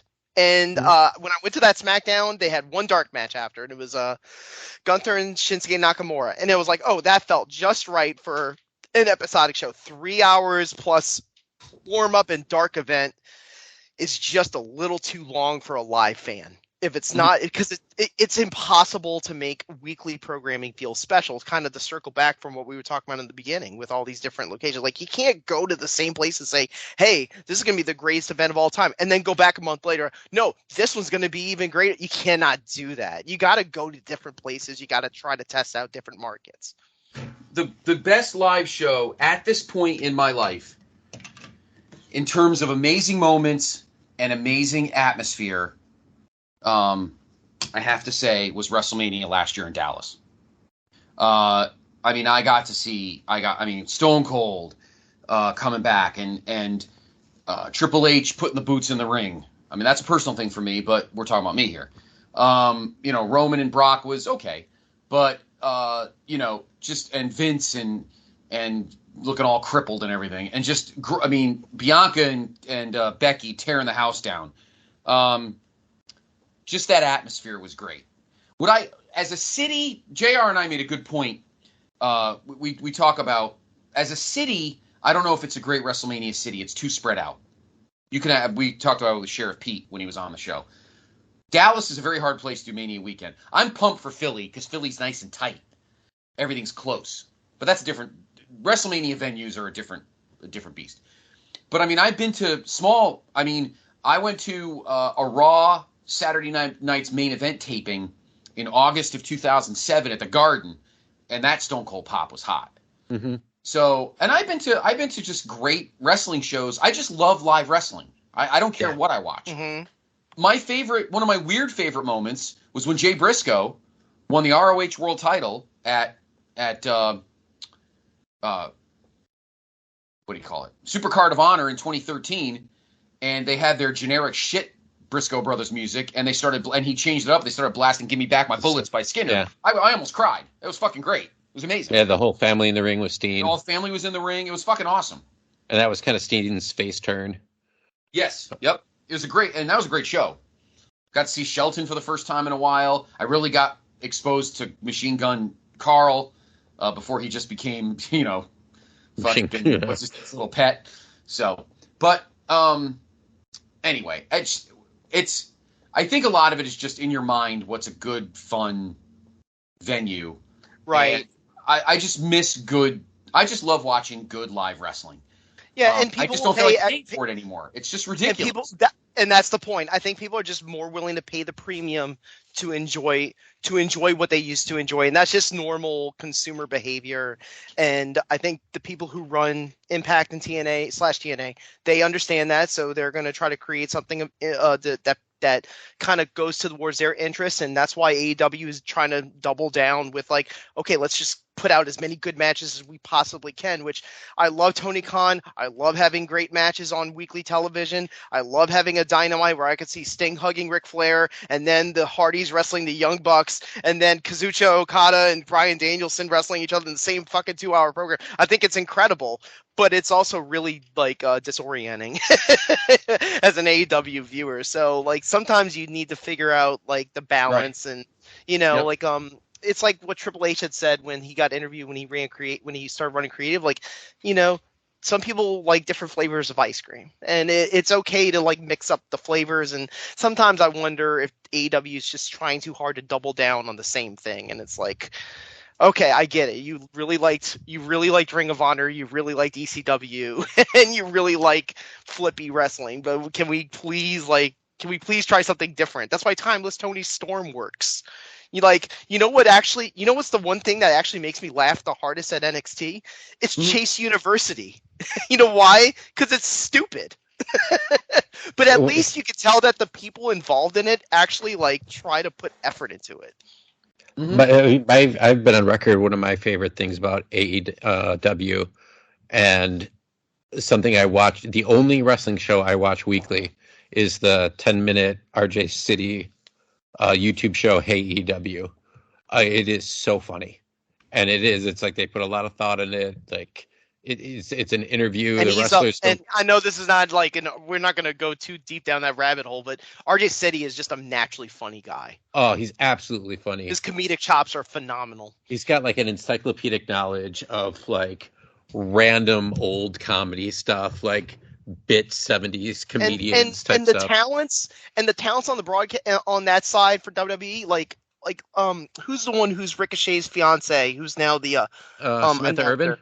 She's phenomenal. Yeah. She's a phenomenal talent. Like they even showed her in the Logan Paul segment where Logan Paul was trying to bully her into announcing him as the new U.S. champion if he beats Ricochet at Crown Jewel. I thought that was great. And they're just finding my long story short is that there is a lot of young talent that's being showcased that are amazing at what they do, and I hope that they don't get kind of lost in the shuffle because there's so many things being thrown at us by rebrands and all these different programs that they're expanding to for AEW and WWE, and I just hope that those really good talents get a chance. That's all.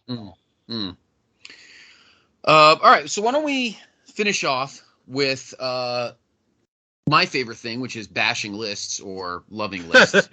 So, of course, several episodes ago, me, Nate, and Steve went through the 2023 PWI 500. Of course, this year's number one was Seth Rollins, and the Shield were 1, 2, and 3. So, recently released, I guess last week, was the 2023 PWI 250, which is the top 250 women's wrestlers in the world. A couple of women made it to the top 500. I know Masha Slamovich did. I don't know who else did. I'm sure there was a couple. Trisha Dora. It was pretty much what we kind of figured out in that episode was that it was any women who were regularly competing in intergender matches. So, like, right. Trisha Dora was one, and mostly, like, on the indies, like Marsha Slamovich, I think Maki Ito, Allie Catch. Those are kind of the ones we noticed. Right. All right. So here's the top. We're not going to go through, obviously, the whole list, but we're going to do the top 20, and then any women that we'll go under 20 and just point out some random names. Number 20, Saya Kamatani. And like right off the bat, Scott and I and Andrew were not really up on Stardom that much. I'm not either. Yeah, I recognize that they've had great. Yeah, anybody who reads Meltzer knows. Like, we have recognized that there are great matches at Stardom for sure. Great. Yeah, I would love to get into that promotion. I would. So I just we just run out of time. We were out of time. Yeah, exactly. Yeah. So I will. Saya Kamatani is Stardom. Okay. 19. Mizuki.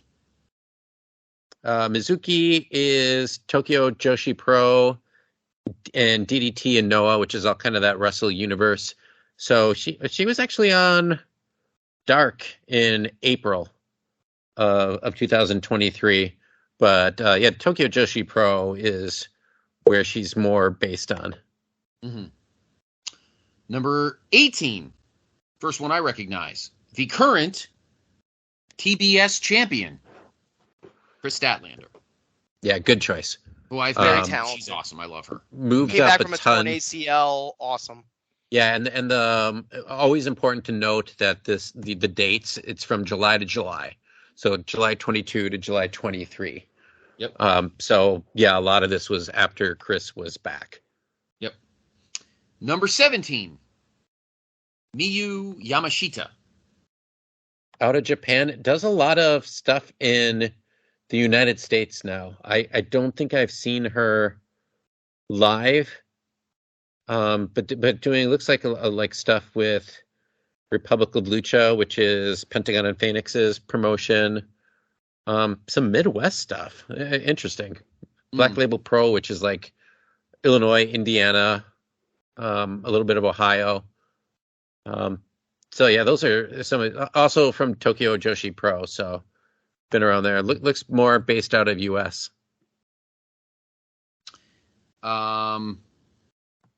Number 16, Kairi. Is that as in that Kairi? Okay. Yeah, Kairi It's gotta be Kairi Sane, yeah. Okay.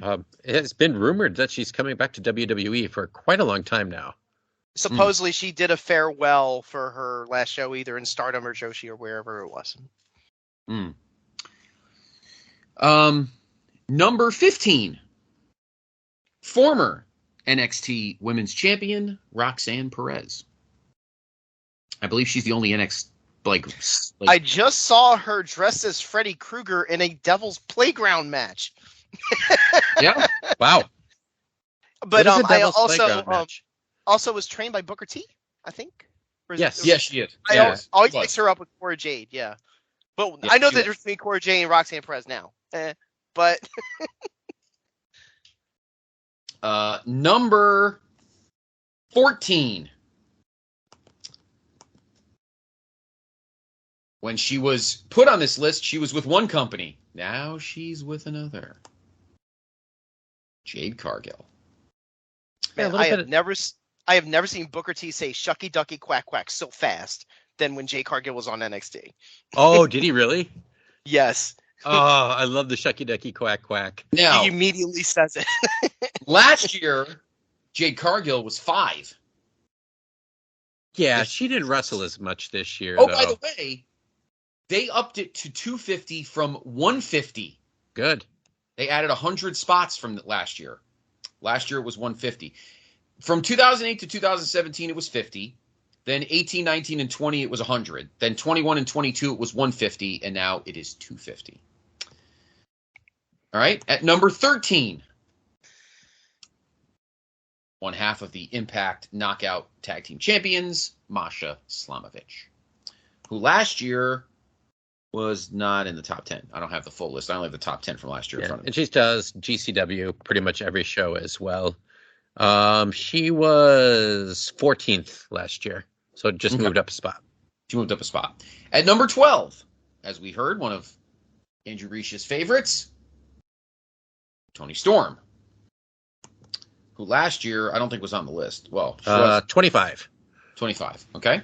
I think she might be higher next year because, Scott, you would love the character she's doing right now. She is very likely to be wrestling for the women's title at Full Gear in Los Angeles. Yeah, I think probably will win. Yeah, I think so too. I love her Sunset Boulevard gimmick. I think it's pretty great. She also has a new butler, Luther. Luther, the hardcore guy. Oh, no way. Her butler. Yep. That's funny. That's funny. At number 11, Asuka. Up 50. She's always awesome. Like, Asuka's almost like Bryan Danielson for men. It's like, yeah, put him in there. That's fine. Mm-hmm. Last year she was. What was she last year? Last year she was 61, so up 50. She was almost last year. Yeah, she was hurt, and then she came back at. Was it the Rumble? She came back with. Yeah. Bring back some of the Kana mannerisms and the face paint. Yep. And always fun. Now the top 10. At number 10. And she was hurt. Well, she might go down a little bit this year for next year's list because she was hurt for a bit or she took time off. But last year she was balls out for Impact, and that is Jordynne Grace, who was probably, I think, going to beat Trinity at Hard to Kill. Yeah, after she won the Call Your Shot gauntlet. Yeah, I think it'll be fun to see Trinity chase a little bit. Yeah, she looks like $1 million too. Yes, Jordynne really Grace with the. Last year she was 6. Yes, so down 4. Someone's gonna be happy about number 9. At number 9.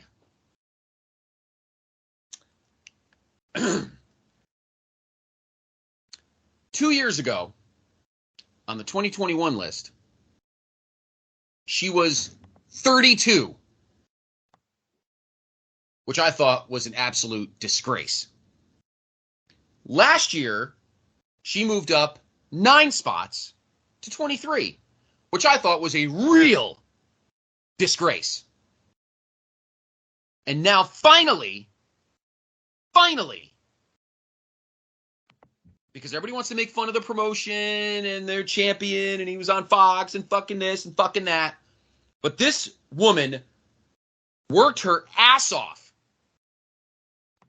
from being Nick Aldis's insurance policy and not talking much to going out night after night on their pay-per-views and putting on 90% of the time the best match on the card. And that is my girl, the Brick House. Andrew Riche probably doesn't realize this because he doesn't listen to the Saturday special. But I thought you were talking about Tyrus. See what I mean? Another Tyrus. This is what I'm talking about. You know? Well, that's a problem too, right? Because when you have guys like that in EC3 up front, which are, so polarizing and not even really polarizing, like not many people like them at all, then you lose out seeing the other stuff. No, I'm assuming you cut out when you announced the name, and I'm assuming you meant Camille. Yes. But let me tell you this. She actually showed up at Daly's place during quarantine. They were kind of doing some cross-promotional stuff, and she was the NWA World Champion. And I don't remember who she kind of did like a face-off with, but she was almost a foot taller than it was Thunder Rosa, and she was like a foot taller than her. And I was like, holy shit, she looks like a star. She beat Layla Hirsch too, didn't she? She did. Yes. At some point, was that in NWA or was that? She beat Layla Hirsch on a show a couple summers ago. That was she deserves it. She goes out there when all the other champions get laughed at. She goes out there and works her ass off. And I'll tell you something right now, she can go with anybody. And I think she could beat 2/3 of the top 8. Because some of these ones in the top 8 I am not happy with. Is she still the women's champion? No, she lost at NWA 75 to How long was that reign? Almost 800 days. Wow. She won it in 2021 from Serena Deeb. Damn. And she lost because she wanted to take a breather. I think her and Tom Latimer want to have kids. But she lost at NWA 75 to Kenzie Page. So she'll get it back eventually if she doesn't leave. Number 8, Willow Nightingale. Oh, I love her. I've got an issue, and this is Tony Khan's fault. I'm sorry. I have an issue with Ring of Honor women this high ranked. I think he's buried them, and the 1-2 spots above pisses me off even more because I love her and I think she's gotten disrespected. I'll do the counterpoint. I actually am thankful that Tony Khan buried it on Ring of Honor because the people like Willow Nightingale and Athena and Billy Starks, they're making the most of the opportunities and they're being left alone. And that's where the buried treasure is for the women's wrestling in AEW. It's on Ring of Honor. Yeah, and she's on she's definitely on Ring of Honor every week. Now, this is still a disservice by Tony Khan. He should have better women's wrestling and better booked women's wrestling on the main program. But on Ring of Honor, they're actually doing it right. I gotta debate that with you, Boogie, but we don't want this show to be 3 hours long. Because 5 minutes ago you said the Ring of Honor was being treated like a bastard stepchild, and now all of a sudden it's the hidden treasure for the women's wrestlers. I'm sorry, I don't think it can be both. I think Ring of Honor's been treated very poorly. Now the number 7 on the list, last year she wasn't in the top 10, but this year the year before she was 3, and that is Deonna Purrazzo, who was the face of Impact's division. She's amazing. Absolutely. There's a lot of rumors that she's going to be a free agent soon. She is, and I think she likes Impact. I don't think she wants to go back to WWE. I think she felt disrespected, and I don't blame her. Number 6 is Athena. And I love Athena, and I loved her in NXT. But I think she's another victim of Tony Khan simply buying Ring of Honor because he wanted an attaboy from all the fans and then didn't know what the fuck to do with it. That's just my opinion. Agreed. That's a good point. But agreed. But I love Athena. But like as Andrew said too, like she's been able to use that program to completely redefine who she is. Sure. And completely come up with a character, which is what I think Ring of Honor should be used for. Sure. So then you get that, you establish that. The stuff with her, I mean, I don't watch Ring of Honor, but I do see like the backstage segments, and the stuff with her and Billy Starks and Lexi Nair is absolutely fantastic. It's so good. And like Athena, it's like Shawn Michaels booking NXT. Like sometimes you got to make lemonade out of lemons, and I think they're doing it. Yeah. Number 5, Tam Nakano. I know it's not that Nakano, but you know. Yeah. In Stardom, I'm trying to see if she has any titles right now. She just won the World of Stardom title. She had it earlier this year too. Mm-hmm. Had it a couple times actually. So yeah, another one that, like I maybe that will be my New Year's resolution for wrestling. What, to add another promotion to your list of 37 that you watch? No, I know, right? Good luck with that. Yeah. You barely got through this year's G1 without, fucking drowning. So. Took me 3 months. I finished it just at the end of September. Number 4, one of my personal favorites, and it was criminal that she sadly couldn't be at All In, and that is, of course, Jamie Hayter. She had a great year last year, and another one who got injured at the wrong time. And that's what – listen, I don't hate Tony Khan. There are things about him that are stupid, but there are some things that are out of his control. And he got the – if you have to compare between him and WWE, AEW got the injury bug much worse than WWE has. It just happens. Yeah. Their guys their workers get hurt at literally the wrong time. Yeah, and it's like that was a freak injury. It was, and it wasn't something. And the motto she has, anything. Hater hits hard, and it's a hard hitting promotion. I'm not saying that AEW like is more snug than WWE or GCW. It's not that. Sometimes it's just like you said. Sometimes it's just bad luck, and she got a really bad back injury right when she hit her peak. Sucked. Mm-hmm. You know. No, I mean, I actually just title it all in. Yeah, but I saw Jamie Hayter on NXT. Oh wait, that's Blair Davenport. Sorry. They do look. It is very close. They do. They do look a lot. Yeah. Number 3. She had a good year last year. Then she took some time off, and she might be back soon. And that is, of course, Bianca Belair. I think she just came back on Raw, maybe. She did. Is that just Io this week? Sky. After Backstage? Io Sky won the nope, in the ring. Looks like she's going to challenge Io Sky. Okay. She had a good year. She had a great year.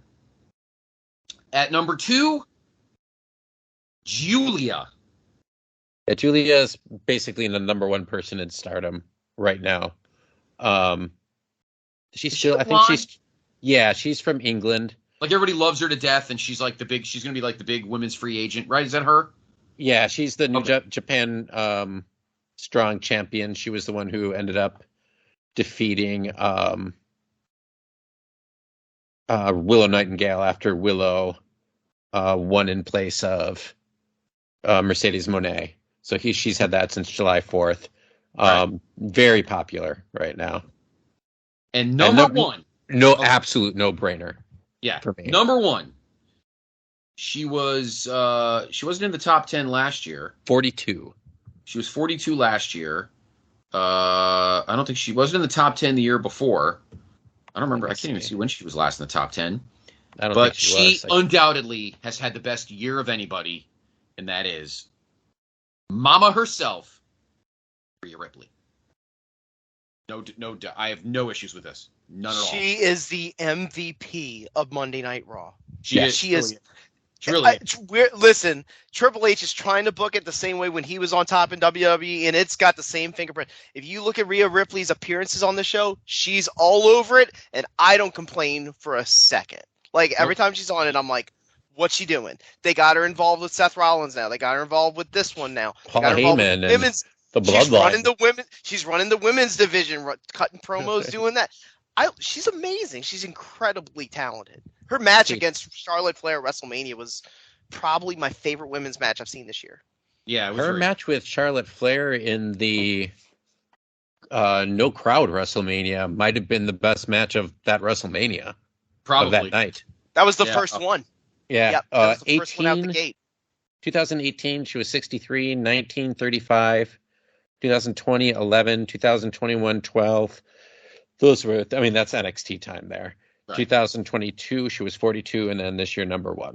Okay. So before I don't want to go too much further, but just some random numbers after this. 21 through 29 is a who's who. 21, Charlotte.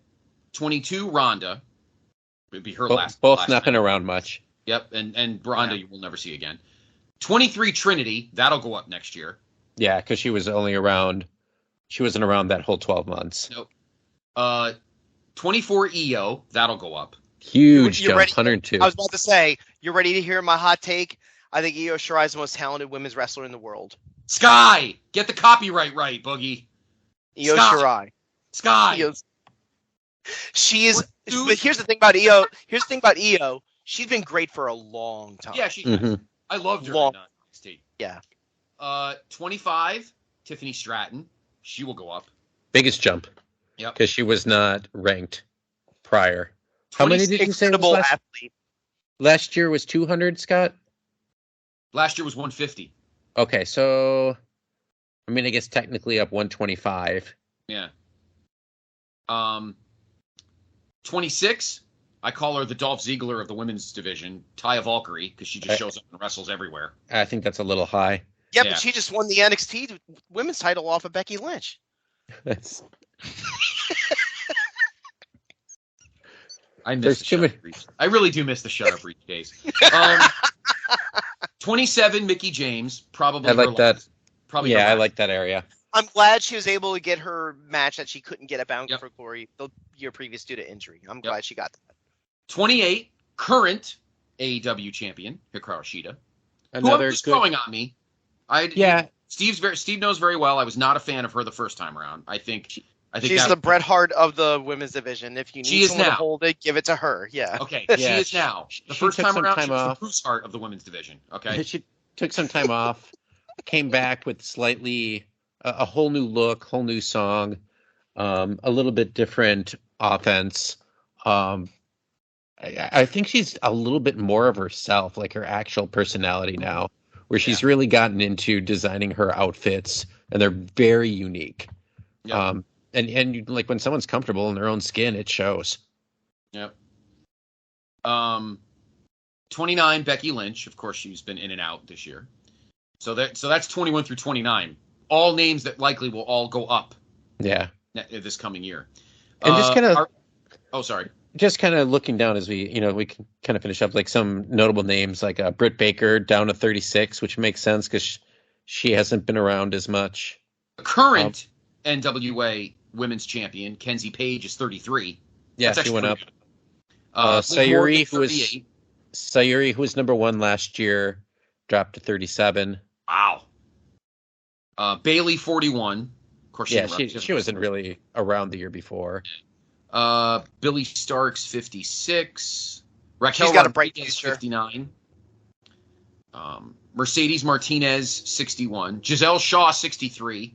Very impressed with her. Mm-hmm. Allie Catch 64. Cora Jade 65. That might go up. Ruby Soho 72. I feel like she's drowning. Maxine Paler 74. They're the current TV champion, women's TV champion in NWA. That's a big jump. Yeah, I love my girl Lady Frost 79. She's getting a lot of opportunities in Ring of Honor too right now. Absolutely, she's on every show. My other girl, Kylan King, she's an Impact. She's an NWA alum. She's 85. Mm-hmm. Rio 86. Like her even less than I like. I don't think that's the same Rio.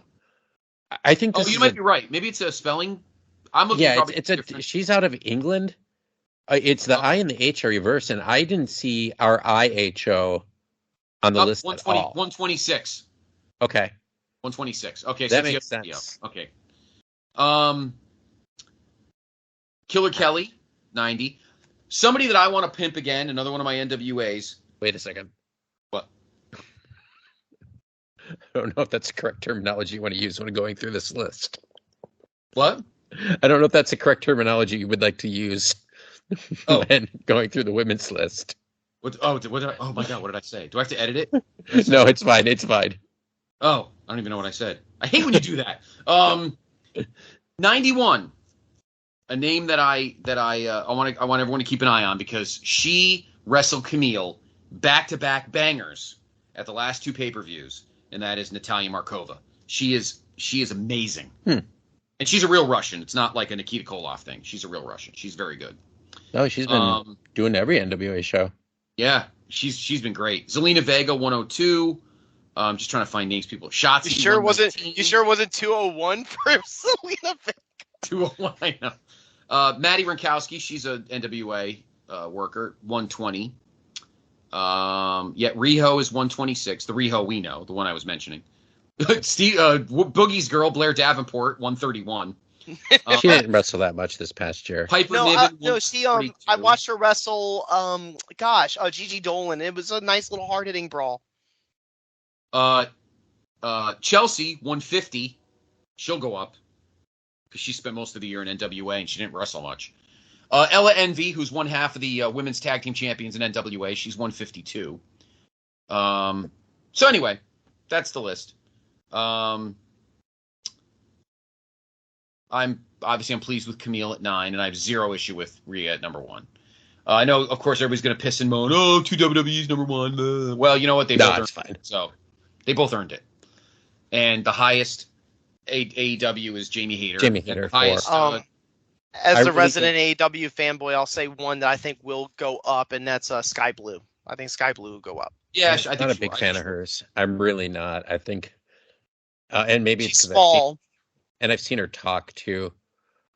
Just not good. Tony Storm will go way up. They just need. I know it's a broken record, but especially with some, the Ring of Honor names you mentioned, like Lady Frost and Athena Trisha and Dora. Billy Starks and Trisha Dora, are all great.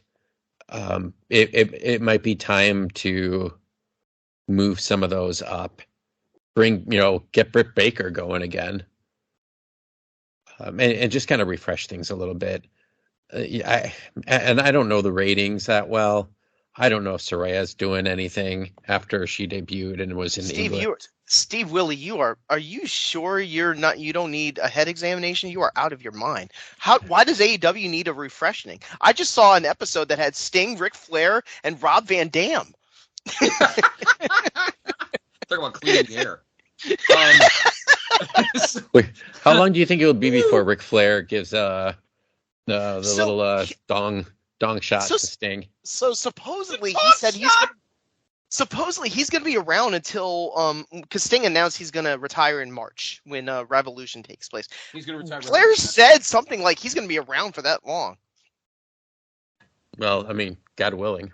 I mean, let's be honest, guys. I think we're going to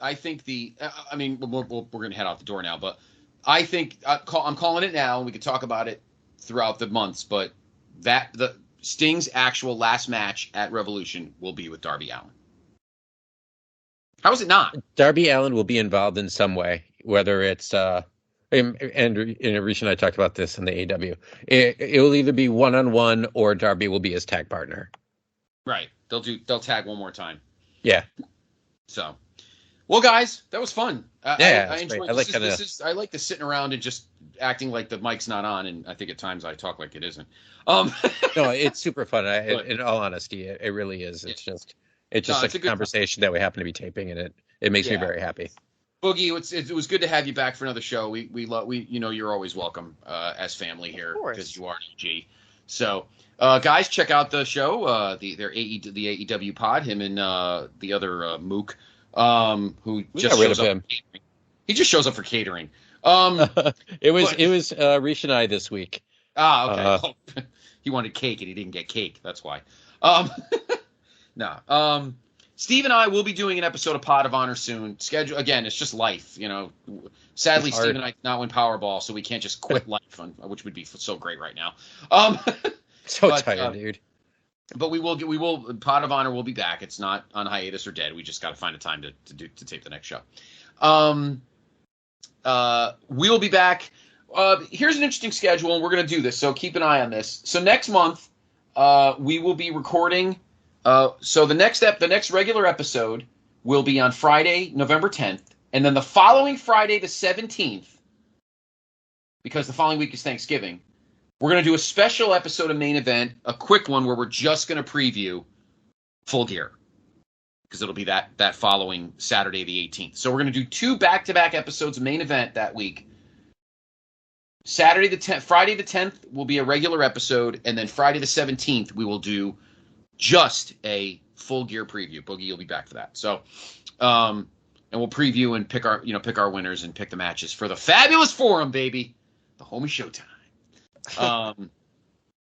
And that will be so. Look forward to that in November. So we'll have back-to-back episodes of Main Event, a regular episode on the 10th, and then a Full Gear preview episode on the 17th. Hope everybody enjoyed this episode. Have a wonderful weekend. If you're going to Collision here in my home state, have fun. And maybe post some stuff on our Place to Be Facebook page.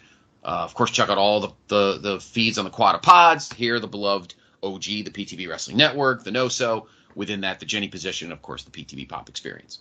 For Brother Boogie, Brother Steve, and Brother Scott, you've been in the Main Event. Have a fun 2 weeks. Wait a minute. Shut up, Riche.